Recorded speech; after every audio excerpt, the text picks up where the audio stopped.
possible to free the self of the burden of the love of things.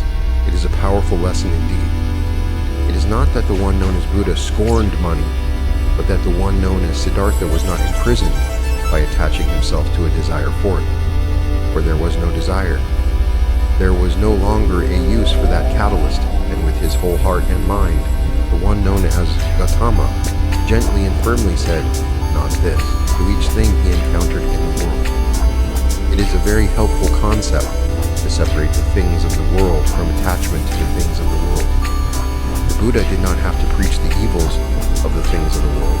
He simply did not desire them. To an entity swamped in desires, some of them conflicting, this freedom is precious and the way of the Buddha very, very helpful. It is sometimes very difficult to separate entities such as Jesus the Christ or Siddhartha the Buddha from the institutions and cultural expectations that have grown up about these entities after their deaths. They have no control over what happens. They are no longer of this density, and those of this density, intent upon influence and power, have systematically attempted to alter the mystical teachings of these two leaders to approximate something that can make money and be sustainable. Therefore, if you wish to follow either entity, it is well to look for the source of teaching, to look for that which has been offered by these great teachers, rather than listening to the rhetoric of those who supposedly follow these teachers.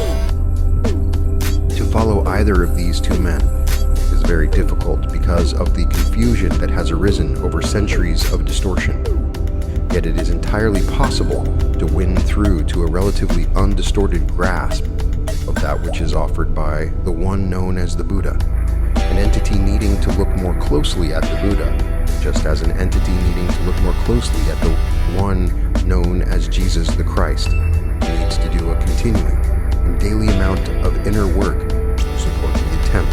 We recommend whatever form of entering the silence would be helpful to you in order to support the realizations you are attempting to seat within your consciousness. Both the Christ and the Buddha vibrate at a certain energy. It is a similar energy. The heart of following either entity is to avail yourself of this vibration. As you avail yourself of this vibration, you become that which you are seeking to learn.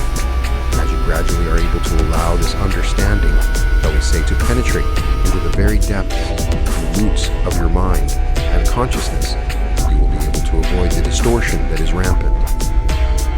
At this time, we would ask if there's a follow-up to this query among those in this circle. Quo, M writes, when in communication with my higher self, it sometimes appears as though certain requests for information are not granted.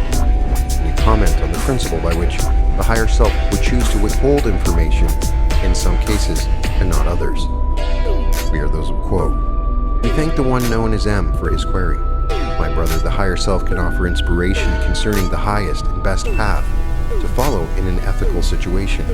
When asked concerning where the highest and best path is, there is a fairly reliable tendency for the higher self to be able to respond.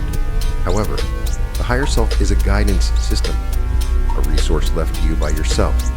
It is not designed to do your thinking for you or to open paths that for one reason or another are not in your life path. Consequently, it may seem sometimes as though the higher self is not forthcoming. If the higher self, then, the guidance system that you trust, is not forthcoming on an issue, that will tell you something.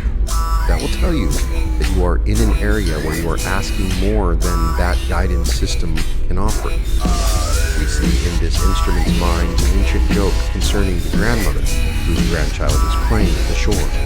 A huge wave comes and sweeps away the boy. She's running up and down the shore, pleading to God to bring the boy back. After several minutes of this prayer, the boy is dumped onto the shore, safe and sound. Grandmother rushes to him, checks him over from stem to stern, and then looks up at the sky and says, "God, he had a hat." My brother, it may be possible that you will lose your hat. Storms come, and suffering ensues.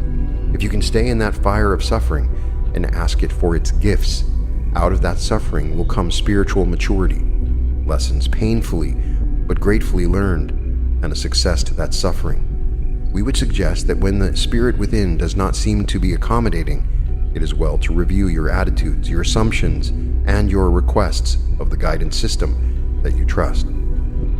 realize that it is bound by the